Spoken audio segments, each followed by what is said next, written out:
सीधे रुख करेंगे जबलपुर में चल रहे यूथ कनेक्ट कार्यक्रम का, जहां पर संबोधित कर रहे हैं वीडी शर्मा। को जोड़ करके इस मध्य प्रदेश के अंदर भी इतिहास बनाने का काम करेंगे।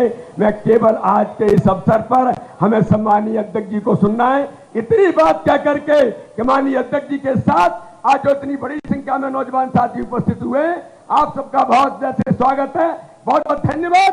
जय हिंद, जय भारत।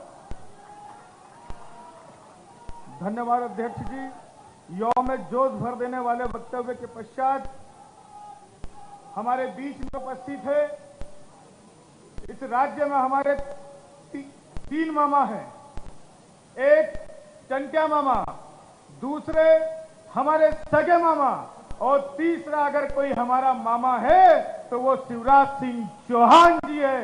मैं शिवराज सिंह चौहान जी को संबोधित करने के लिए मंच पर आमंत्रित करता हूं।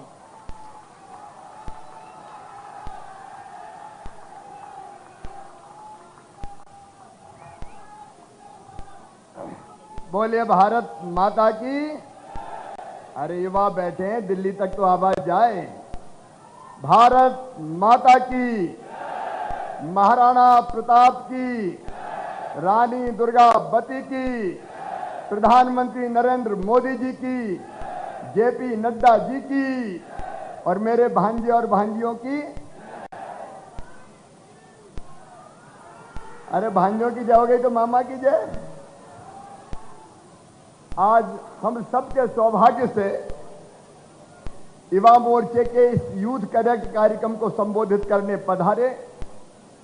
भारतीय जनता पार्टी जो दुनिया की सबसे बड़ी पार्टी है, के राष्ट्रीय अध्यक्ष जबलपुर में है, लेकिन अभी 5 राज्यों में चुनाव हुए थे, उनमें 4 राज्यों में कांग्रेस को साफ करके धूल चटा के भारतीय जनता पार्टी का ध्वज फहराने वाले हमारे राष्ट्रीय अध्यक्ष माननीय जेपी नड्डा जी, एक बार फिर दोनों हाथ ऊपर उठा के ताली बजा के स्वागत कीजिए नड्डा जी का, वंदन कीजिए नड्डा जी का, अभिनंदन कीजिए नड्डा जी का। हमारे राष्ट्रीय सह संगठन महामंत्री आदरणीय शिव प्रकाश जी और अपने यशस्वी और कर्मठ प्रदेश के अध्यक्ष, जिनके नेतृत्व में लगातार भारतीय जनता पार्टी आगे बढ़ रही है, आदरणीय विष्णुदत्त शर्मा जी, इस मंच पर विराजमान आदरणीय मुरलीधर राव जी, आदरणीय सिंधिया जी, आदरणीय फग्गन सिंह जी, प्रहलाद जी, नरोत्तम जी, गोपाल जी। अब हमारा भरा पूरा मंच है, मैं समय ज्यादा नहीं लेना चाहता, इसलिए आदरणीय मंच हमारे प्रदेश के अध्यक्ष युवा मोर्चे के भाई वैभव पवार जी, बहन कविता पाटीदार जी जो प्रभारी है युवा मोर्चे के, और यहां उपस्थित मेरे सभी भांजे और भांजियों, दोनों हाथ जोड़ के मामा का राम राम, आप सबको प्रणाम। आज महाराणा प्रताप की जयंती है और महाराणा प्रताप ने कह दिया था कि घास फूस की रोटी खा लूंगा, लेकिन अकबर को अधीनता स्वीकार नहीं करूंगा, मुगलों के साम्राज्य को समाप्त करके चैन की सांस लूंगा। मैं उनके चरणों में श्रद्धा के सुमन अर्पित करता हूं। सचमुच में युवा वो नहीं है, युवा वो नहीं है जिसकी उम्र 15 साल से 35 साल की होती है। युवा वो है जिसके पैरों में गति होती है। युवा वो है जिसके सीने में आग होती है। युवा वो है जिसकी आंखों में सपने होते हैं। और युवा वो है जो अत्याचार और अन्याय से डरता नहीं है, बल्कि लड़के उसको खत्म करके चैन की सांस लेता है। और आज मैं ये कहना चाहता हूं, युवा थे महाराणा प्रताप, युवा थी रानी दुर्गावती, युवा थी महारानी लक्ष्मीबाई, जिन्हें कहा था रक्त की अंतिम बूंद दे दूंगी, लेकिन अपनी झांसी नहीं दूंगी। युवा थे लोकमान्य तिलक, जिन्हें कहा था स्वराज मेरा जन्म सिद्ध अधिकार है।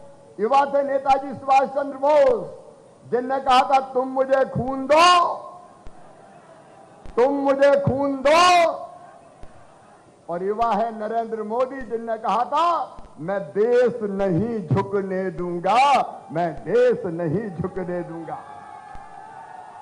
और आज हमें प्रसन्नता है कि मोदी जी के नेतृत्व में एक वैभवशाली, गौरवशाली, संपन्न, समृद्ध और शक्तिशाली भारत, एक ऐसा भारत जिसका मान, सम्मान और शान आज पूरी दुनिया में है।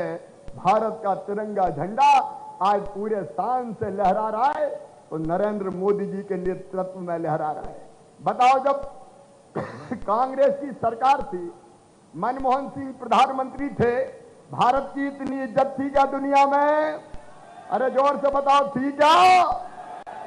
लेकिन आज मोदी केवल भारत में नहीं होता, दुनिया के जिस देश में मोदी जी जाते हैं, मोदी मोदी मोदी मोदी के उद्घोष से आसमान गूंजने लगता है। और एक ही उदाहरण दूंगा, ज्यादा समय नहीं लूंगा, एक ही उदाहरण। यूक्रेन में अपने बच्चे फंसे थे, रूस और यूक्रेन का युद्ध हो रहा था, बच्चे फंसे हुए थे। उन बच्चों को निकालने के लिए मोदी जी ने अपने 4 मंत्री भेजे थे, जिनमें सिंधिया जी भी शामिल थे।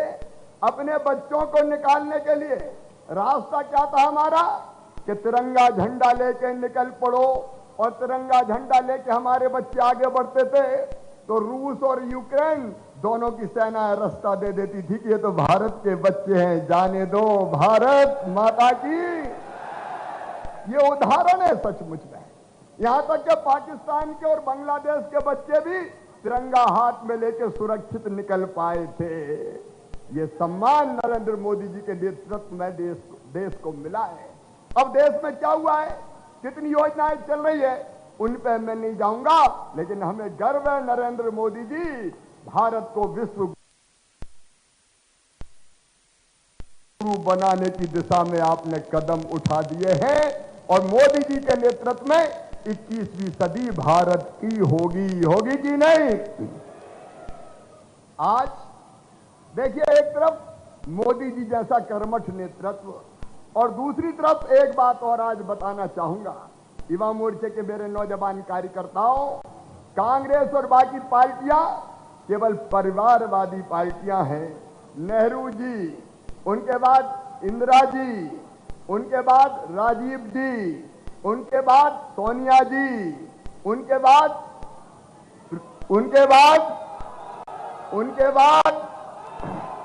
प्रियंका जी, और उनके बाद जीजा जी ये नहीं, रावण बघेरा, एक ही खानदान।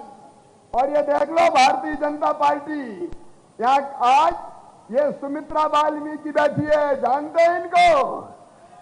सुमित्रा वाल्मीकि का कोई राजनीतिक परिवार नहीं है। ये भारतीय जनता पार्टी की मेहनती कार्यकर्ता, जबलपुर की रहने वाली, इनने सपने में नहीं सोचा था कि पार्टी मुझे राज्यसभा में पहुंचाएगी।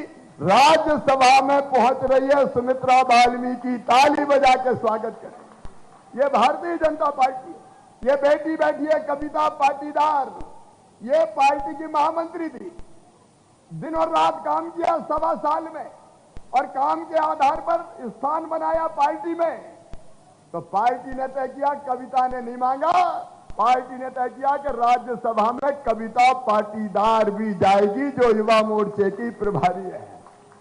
यहां काम करने वाले को इज्जत और सम्मान मिलता है। और ये सोच लेना, यहां काम करो, परिवारवाद नहीं चलता, काम करोगे तो प्रधानमंत्री नरेंद्र मोदी जी तक भी जा सकता है, कोई भी युवा जा सकता है। यह भारतीय जनता पार्टी है।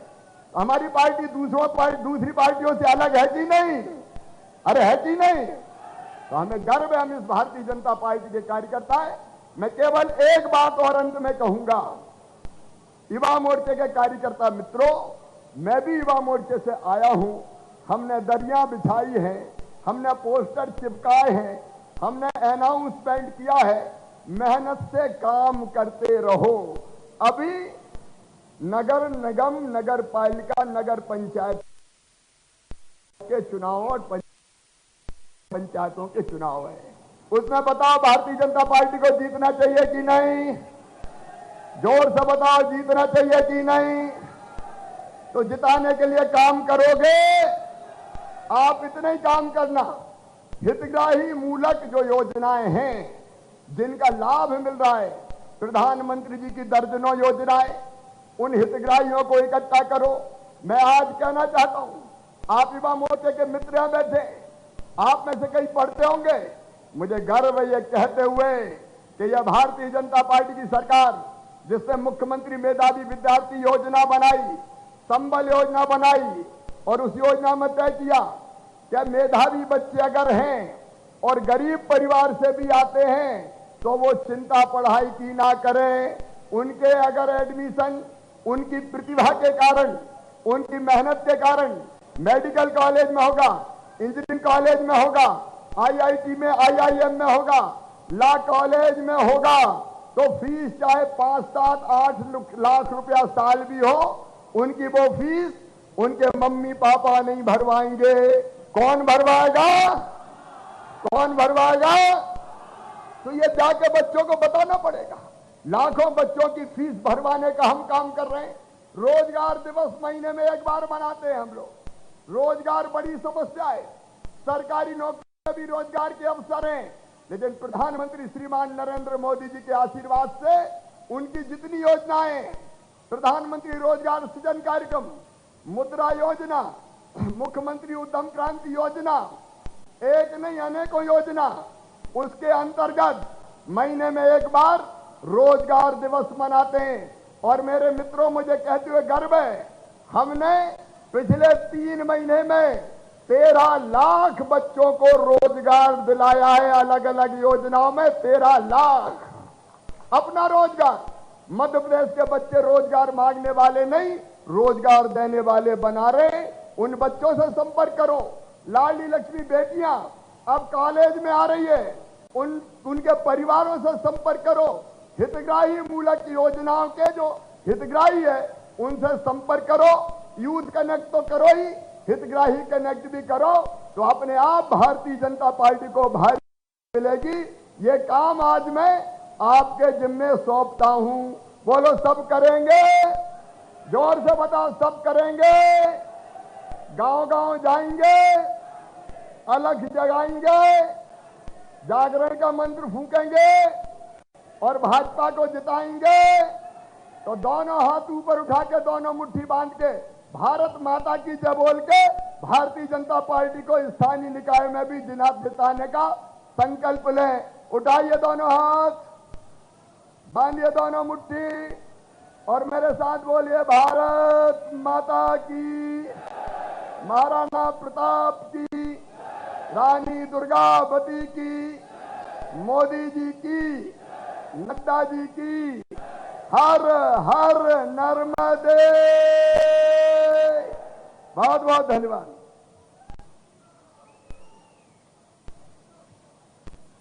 धन्यवाद मामा जी। आपके वक्तव्य से निश्चित रूप से आपके भांजे भांजियों को नई दिशा और दशा मिली। मैं माननीय राष्ट्रीय अध्यक्ष जी को बताना चाहूंगा कि हमारे प्रदेश अध्यक्ष जी ने इस कार्यक्रम में अलग अलग सेगमेंट के युवाओं को भी यहां पर आमंत्रित किया है, जैसे ट्राइबल यूथ डॉक्टर्स, मैनेजमेंट के स्टूडेंट्स, लॉ के स्टूडेंट्स, प्लेयर्स आदि युवा साथी भी इस कार्यक्रम में सम्मिलित हुए हैं। और मैं आगे युवाओं को संबोधित करने के लिए हमारे राष्ट्रीय अध्यक्ष जी को आमंत्रित करना चाहता हूं।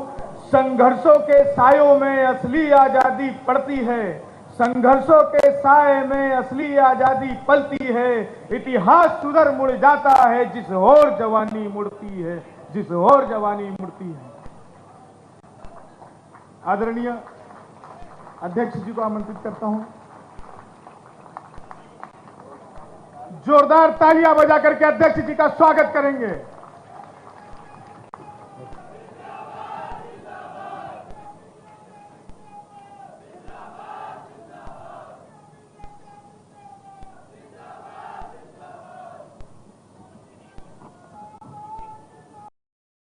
आज के इस युवा संगम में मंच पर उपस्थित भारतीय जनता पार्टी के प्रदेश के जुझारू और कर्मठ अध्यक्ष श्री विष्णुदत्त शर्मा जी, हमारे प्रदेश के बहुत ही यशस्वी मुख्यमंत्री, हमारे वरिष्ठ साथी सम्माननीय शिवराज सिंह चौहान जी, हमारे मध्य प्रदेश में पार्टी के प्रभारी और हमारे वरिष्ठ साथी मुरलीधर राव जी, हमारे राष्ट्रीय सह संगठन महामंत्री जो संगठन का काम देख रहे हैं, संगठन के सूत्रधार हैं, ऐसे हमारे शिव प्रकाश जी, भारत सरकार में मंत्री श्री ज्योतिरादित्य सिंधिया जी, हमारे भारत सरकार में मंत्री प्रहलाद पटेल जी, श्री फग्गन सिंह कुलस्ते जी, हमारे यहाँ के लोकप्रिय सांसद और हमारे वरिष्ठ साथी राकेश सिंह जी, युवा मोर्चा के मोर्चा अध्यक्ष, प्रदेश के अध्यक्ष वैभव पवार जी, राष्ट्रीय महामंत्री रोहित चहल जी, हमारे राष्ट्रीय महामंत्री ओम प्रकाश ध्रुवे जी, हमारी अपनी बहन कविता जी, सुष्मिता जी, हमारे प्रदेश के पदाधिकारी और युवा मोर्चा के मेरे साथी, और यहाँ इतनी बड़ी संख्या में एकत्र आए हमारे जबलपुर संभाग के युवा साथी, मीडिया के मेरे साथी, प्रिंट मीडिया और इलेक्ट्रॉनिक मीडिया के मेरे साथी, मुझे आज इस युवा संगम में आने का सौभाग्य मिला और जबलपुर में आप सबको के साथ मिलकर इस युवा संगम में अपनी बात को कहने का आपने मुझे मौका दिया है। मैं सबसे पहले तो युवा मोर्चा के पदाधिकारियों को और युवा मोर्चा के कार्यकर्ताओं का मैं धन्यवाद देता हूं, जिन्होंने ये शानदार कार्यक्रम आयोजित करके जबलपुर संभाग में एक युवाओं की छाप और युवाओं की बात को रखने का प्रयास किया है। मैं जब जबलपुर में आया हूं, हम सब जानते हैं ये संस्कारधानी है, ये संस्कारों का धाम है और उसके साथ साथ यहां संस्कृति, इतिहास का एक विशेष योगदान है। यहां के वरिष्ठ लोगों ने देश के आंदोलन में भी अपना पूरा योगदान किया है। ऐसी संस्कारधानी को और साथ ही साथ ऐसे गौरवशाली संस्कृति की रक्षा करने वाले स्थान को सबसे पहले तो मैं नमन करता हूं और सभी का आशीर्वचन लेकर के अपनी बात को प्रारंभ करता हूं। अभी अभी हमारे शिवराज जी ने आपके सामने बहुत सी बातें रखी हैं और साथ ही साथ हमारे युवा प्रदेश के अध्यक्ष, उन्होंने भी आपके सामने युवाओं के बारे में चर्चा की है। हमारे वैभव भाई ने भी आपके सामने युवाओं के बारे में महिमा मंडन करते हुए युवाओं के ताकत के बारे में कहा है। मैं एक बात जरूर कहना चाहता हूं कि किसी भी देश के लिए, किसी भी समाज के लिए युवा का रोल और युवा का योगदान समाज को आगे बढ़ाने में बहुत महत्वपूर्ण होता है। वो एक तरीके से रीढ़ की हड्डी होती है। वो देश को आगे ले जाने में, समाज में बदलाव लाने में एक क्रांतिकारी भूमिका अदा करता है। आप देखिए, जब हम भारत के अध्यात्मवाद की बात करेंगे तो शंकराचार्य, आदि शंकराचार्य ने 32 साल की उम्र में अध्यात्मवाद का एक नया अध्याय हम सबके बीच में जोड़ दिया था, ये हम सब जानते हैं। अगर हम बात करें स्वामी विवेकानंद की, तो उन्होंने हिंदू का परिचय भारतीयता और भारतीयता के दृष्टि से किए जाने वाले काम का एक नया डेफिनेशन, एक नया अंदाज, एक नया रास्ता स्वामी विवेकानंद ने 29 साल से 39 साल के बीच में इस देश में नहीं दुनिया में रच दिया था। यह हम सब लोगों ने देखा।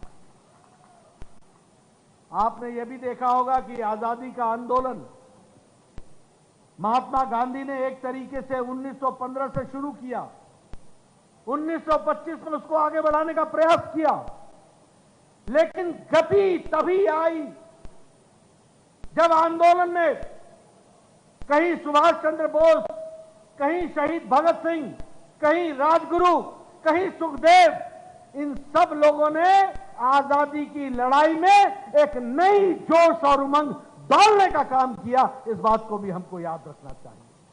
और गांधी जी का भी quit India movement, Gandhi ji का भी 1942 का आंदोलन, वह भी ताकत तब पकड़ा जब भारत का युवा क्या मांगता है, आजादी मांगता है, इस बात को लेकर के चल पड़ा तो हम आगे बढ़े। और हम सब लोग, शिवराज जी, हम, विष्णु जी, यहां बैठे हुए भार्गव जी, यहां बैठे हुए कुरस्ते जी, यहां बैठे हुए ज्योतिरादित्य जी, हम सब लोग भी अगर गैर कांग्रेस की सरकार बनाने के लिए आतुर हुए तो उस समय युवा ही था 77 में जिसने जयप्रकाश नारायण के आंदोलन में भाई भतीजावाद, भ्रष्टाचार, अनाचार के खिलाफ लड़ाई लड़ने का काम किया, तो वो युवाओं ने किया। इस बात को भी हमको ध्यान में रखना चाहिए। और पहली बार केंद्र में गैर कांग्रेसी सरकार को स्थापित करने का काम किया, तो उसमें युवा का बहुत महत्वपूर्ण रोल था और युवा मोर्चा का भी रोल था। यह हमको समझना चाहिए। आज मैं बैठा बैठा सोच रहा था कि जब मैं युवा मोर्चा को एड्रेस कर रहा हूं तो सौभाग्य से ही आज इसी मंच पर दो पूर्व राष्ट्रीय अध्यक्ष, जिन्होंने युवा मोर्चा में अध्यक्ष के रूप में काम किया, शिवराज जी और मैं, मुझे भी ये अवसर मिला कि आपके राष्ट्रीय युवा मोर्चा के रूप में काम करें। मित्रों, परिवर्तन का नाम युवा है, नई सोच का नाम युवा है, नई उमंग का नाम युवा है, समाज को बदल देने की ताकत रखने वाले का नाम युवा है। और इसलिए यह काम आपको आगे बढ़ाना है, इसको आपको आगे ले जाना है। युवा में नई चीज को खड़ी करने की ताकत होती है, नई उमंग से नई चीजों को रखने का विचार होता है और उसको पूरा करना यह हमारी जिम्मेवारी है। और भारत सौभाग्यशाली देश है, अकेला भारत ही ऐसा देश है जो युवा देश है। बाकी सभी देश बुढ़ापे की ओर चले गए। और कहने के लिए नहीं कह रहा हूं, 18% से ज्यादा जनसंख्या युवाओं की किसी धरती पर है तो वो भारत में है। इस बात को भी हमको समझना चाहिए।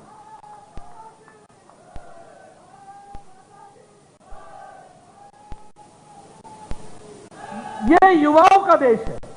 आज लगभग 25 करोड़ युवाओं के दृष्टि से हम जानते हैं 18% की जनसंख्या हमारी हुई है।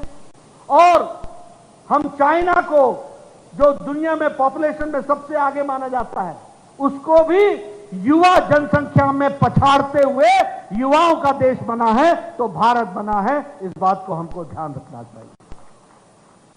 मित्रों, मैं आंकड़े तो गिना सकता हूं, लेकिन आंकड़ों के साथ साथ आपको यह भी बताना चाहता हूं कि किस तरीके से हमारे आदरणीय प्रधानमंत्री जी और हमारे शिवराज जी युवाओं को देखते हैं।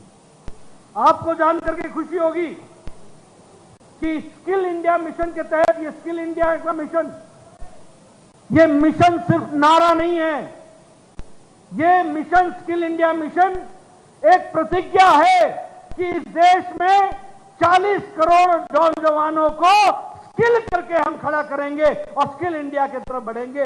400 बिलियन को हम इस स्कीम के साथ जोड़ेंगे। आज आपको जानकर के खुशी होगी, 2014 में स्टार्टअप की संख्या 65 और 70 थी, बाद में 135 हुई। आज भारत में स्टार्टअप की संख्या 70,000 है, 70,000। और उसमें से 100 स्टार्टअप ऐसे हैं जिन्होंने यूनिकॉर्न का तगमा हासिल कर लिया है, वो 100 करोड़ के टर्नओवर से ऊपर बढ़ चले हैं। ये हमारा युवा भारत है, इसको हमको समझना चाहिए। यानी मोदी जी की सीख ने और शिवराज जी ने धरती पर उतार करके युवाओं में ये मन भरा है, ये मस्तिष्क में डाला है कि युवा मांगने वाला नहीं होगा, युवा अब देने वाला होगा और देगा भी तो 70 स्टार्टअप को खड़ा करके, इसको भी हमको याद रखना चाहिए। मित्रों, मेक इन इंडिया इस कार्यक्रम को भी एक नए रूप देने का प्रयास हुआ है। मेक इन इंडिया इसको भी एक नया रूप देने का प्रयास हुआ है। फिट इंडिया मूवमेंट ने अपने आप में भारत के युवाओं के बारे में एक नई तस्वीर खींची है।